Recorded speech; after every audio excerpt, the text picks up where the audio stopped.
inshallah, what we are going to discuss is the science of personality from psychological aspect.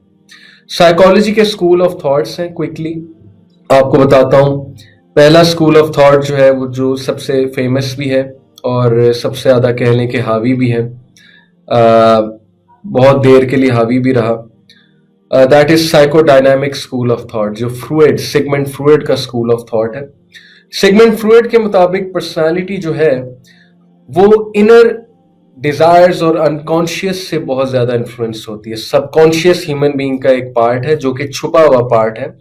उसके inner thoughts हैं जो कि ऐसे thoughts हैं जो वो सबके सामने नहीं ला सकता. उसकी सोचें, उसके ड्रीम्स और उसके वो सबकॉन्शियस में जो कुछ जा रहा है. मिसाल के तौर पे अगर आप ये समझते हैं कि आप एक मूवी देखते हैं और उस मूवी से सिर्फ आपने एंटरटेनमेंट ली है, तो आप ये बिल्कुल गलत सोचते हैं. वो मूवी, वो टीवी सीरीज आपके सबकॉन्शियस पे वो इफेक्ट करती है जाके. सबलिमिनल साइकोलॉजी जरा सर्च आउट कर लें गूगल पे, सबलिमिनल साइकोलॉजी, सबलिमिनल मैसेजेस की साइंस एक बार पढ़ लें. ये कोई कॉन्स्पिरेसी थ्योरी नहीं है, ना ये कोई मौलवी की बात है.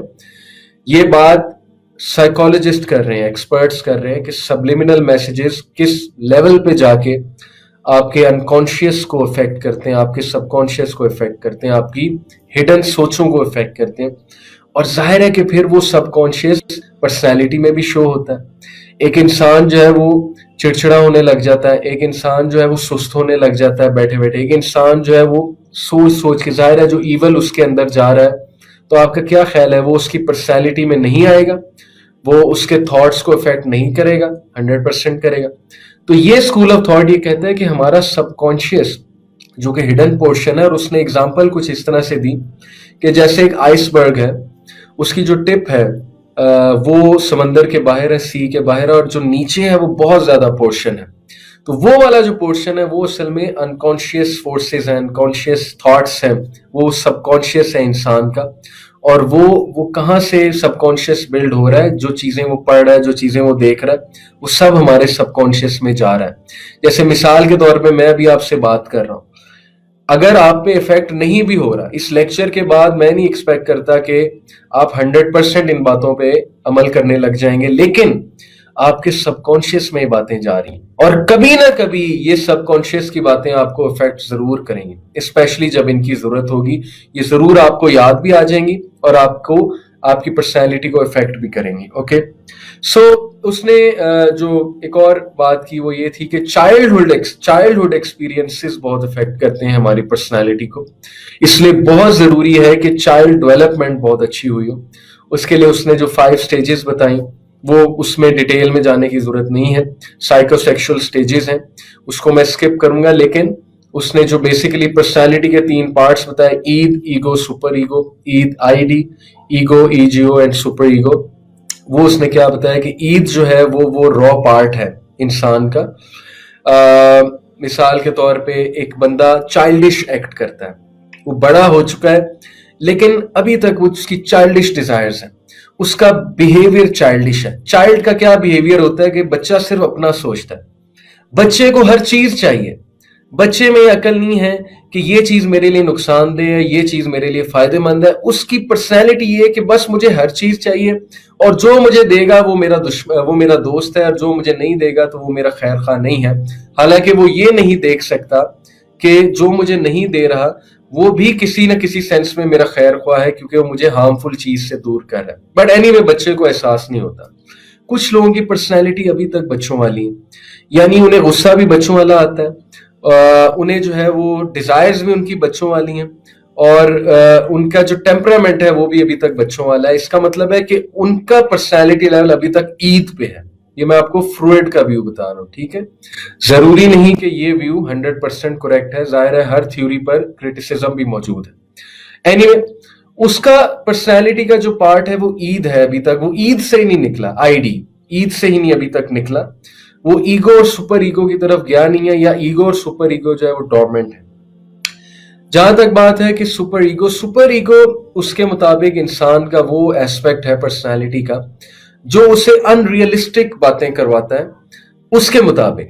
और अनरियलिस्टिक बातें ये हैं कि मिसाल के तौर पे कि इंसान मोरालिटी को लेकर या इंसान जो है वैल्यूज को लेकर बहुत ज्यादा अनरियलिस्टिक हो जाए, ओके, यानी दरवेश बन जाए।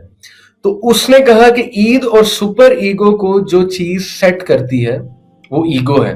ईगो रियलिस्टिक होती है और ईगो जो है वो इंसान को एक कंपोज्ड वे में एक्ट करवाती है। ये उसका व्यू है, ओके। मैंने आपको सिर्फ उसका व्यू बताया कि ईद, ईगो और सुपर ईगो। तो ये सारी चीजें हमारी पर्सनैलिटी को अफेक्ट करती हैं। मिसाल के तौर पे जो बंदा सुपर ईगो में है और उसकी सुपर ईगो उस पे हावी है, तो वो बंदा जरूरत से ज्यादा अच्छा होगा अकॉर्डिंग टू हिम, ओके। वो बंदा जरूरत से ज्यादा अनरियलिस्टिक होगा। ये कोई इस्लामिक पर्सपेक्टिव नहीं है, ये मैं आपको सिर्फ साइकोलॉजी के कुछ पर्सपेक्टिव्स बता के एंड में जो डिस्कशंस करूंगा उस पे आप गौर कीजिएगा। एनीवे, आगे चलते हैं। तो बहरहाल ये है साइकोडायनामिक थ्योरी ऑफ पर्सनालिटी के हमारे चाइल्डहुड के एक्सपीरियंसेस हमें बहुत इफेक्ट करते हैं और हमारे थॉट्स और हमारी अनकॉन्शियस पार्ट जो है माइंड का, वो हमारी पर्सनालिटी को डायरेक्ट करता है असल में, ओके। और वो अनकॉन्शियस माइंड जो कि सबकॉन्शियस का हिस्सा है, वो बिल्ड हो रहा होता है। जो भी चीजें हम देख रहे होते हैं, जो भी चीजें हम ऑब्जर्व कर रहे होते हैं, तो उस हमारे सबकॉन्शियस में जारी होती है और अल्टीमेटली वो चीज अफेक्ट।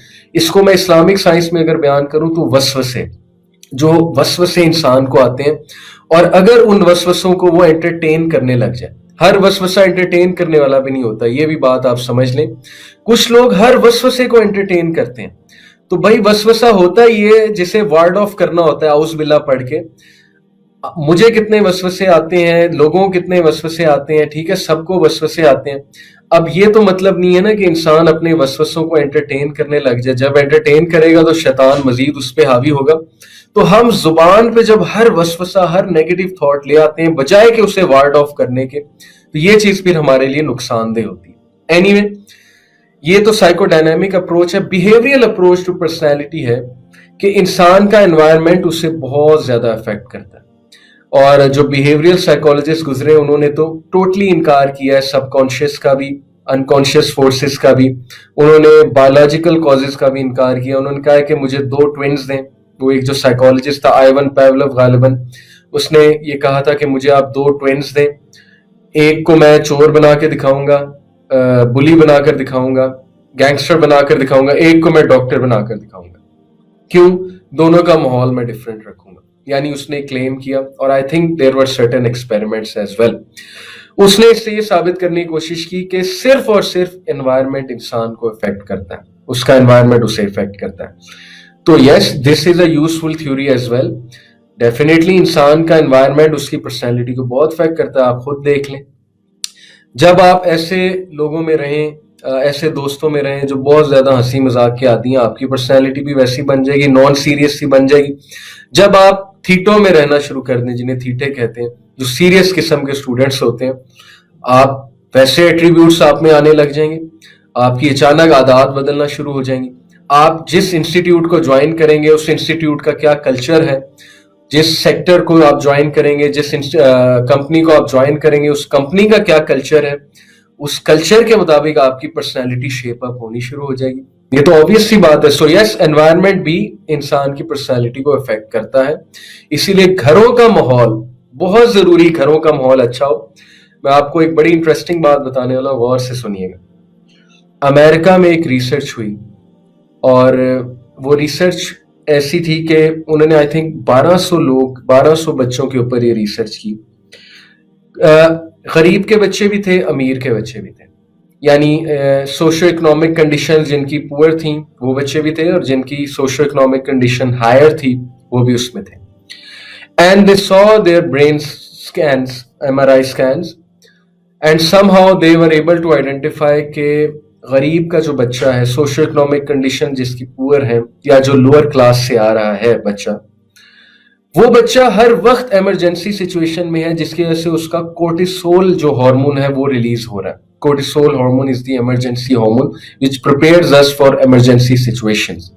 उसका वो बहुत ज्यादा रिलीज होता है क्योंकि उसमें फियर बहुत ज्यादा है उस बच्चे में। उस बच्चे में क्यों इतना फियर है? क्योंकि लोअर क्लास में ज्यादातर फैमिली कल्चर जो है वो कुछ ऐसा होता है कि हर वक्त घर में लड़ाई हो रही होती है, और पाकिस्तानी कल्चर में अल्लाह माफ करे, माँ और बाप में लड़ाई आपस में, माँ बाप बच्चों के सामने लड़ रहे होते हैं, छोटे से बच्चे के सामने। बाप जब चला जाता है तो वालिदा इन सम केसेस पॉइजन करती है उस बच्चे को, बाप के बारे में, बाप के खानदान के बारे में। छोटा सा बच्चा फैमिली पॉलिटिक्स की बातें सुन रहा है, छोटा सा बच्चा जिसकी अभी खेलने की उम्र है, वो उस माहौल का शिकार हो चुका है कि वो बेचारा हर वक्त ये सुन रहा है कि माँ ऐसी है, या बाप ऐसा है, या भाई, बड़ा भाई ऐसा है, या रिश्तेदारों की बुराइयां सुन रहा है, या लोअर क्लास में कभी कोई मसला आ गया, कभी पानी आना बंद हो गया, कभी जो है वो राशन आना बंद हो गया, कभी कुछ हो गया, कभी कुछ हो गया।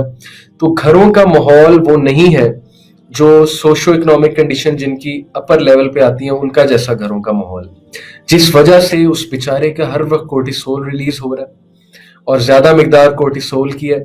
उसकी वजह से थायरॉक्सिन जो ग्रोथ हार्मोन है वो रुक रहा है, क्योंकि कोर्टिसोल जब रिलीज होता है तो थायरॉक्सिन की ग्रोथ जो है वो थायरॉक्सिन जो है वो निकलना बंद हो जाता है। तो वो बेचारे का चूंकि थायरॉक्सिन नहीं निकल रहा, तो उसकी mental growth as well as physical growth hamper हो रही है। इसीलिए आपने देखा होगा कि जो ये सोशो इकोनॉमिक कंडीशन जिसकी जो एलीट क्लास है, जो अपर क्लास है, वो फिजिकली भी फिट होते हैं, और जाहिर है कि उनकी मेंटल ग्रोथ और उनका आईक्यू भी कुछ बेहतर होता है। ओके, इल्ला ये कि exceptional situations are there, definitely there, but usually यही होता है कि उनकी ये दो चीजें जो है वो बेहतर होती हैं लोअर क्लास से। रीजन क्या है? रीजन ये कि उनको खाने पीने को मिल रहा है, उनके घरों में टेंशन वाला माहौल नहीं है, कुछ एजुकेशन की वजह से वहां पर वो ये जहालत भी नहीं है कि माँ बाप में आपस में बच्चों के सामने इख्तलाफ होता हो, लड़ाई होती हो, एक दूसरे को कोसना होता हो, रिश्तेदारों की बातें होती हो, फैमिली पॉलिटिक्स होती हो, वगैरह वगैरह। इसलिए एनवायरनमेंट बहुत अफेक्ट करता है हमारी पर्सनैलिटीज को। वो लोग जो ऐसे एनवायरनमेंट से आ रहे हैं जहाँ हर वक्त बचपन में उन्होंने लड़ाइयाँ देखी हैं, उनकी पर्सनैलिटीज में फियर और इनसिक्योरिटीज बहुत ज्यादा होती हैं। हैविंग सेड इट, परेशान नहीं होना। मैं ऐसे ऐसे चीतों को भी जानता हूं जो ऐसे बैकग्राउंड से आ रहे हैं, लेकिन अब वो चीते हैं। अब उनकी अपनी फैमिली का कल्चर बहुत ही जबरदस्त है। उन्होंने अपने आप को इस बात पे डिस्करेज या डिमोटिवेट नहीं होने दिया कि चूंकि मैं ऐसी फैमिली से आ रहा हूँ या चूंकि मैं ऐसे बैकग्राउंड से आ रहा हूँ लिहाजा मैं तो गया। वो हर वक्त तकदीर को या माँ बाप को नहीं कोसते रहते।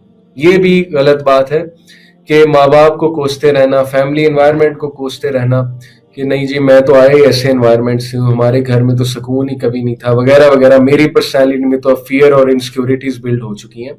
बिल्कुल बिल्ड हो चुकी हैं, लेकिन उसका हल भी तो हमने निकालना है ना, उसको सॉल्व भी तो हमने करना है। तो आप सोल्यूशन की तरफ आएंगे, आप सॉल्व करने की तरफ आएंगे। और अगर तो वो माहौल बहुत टॉक्सिक है आपके लिए, तो उस माहौल से किस तरह दूर हुआ जाए आप इस पे भी सोचेंगे। खैर, ये एक अलग टॉपिक है।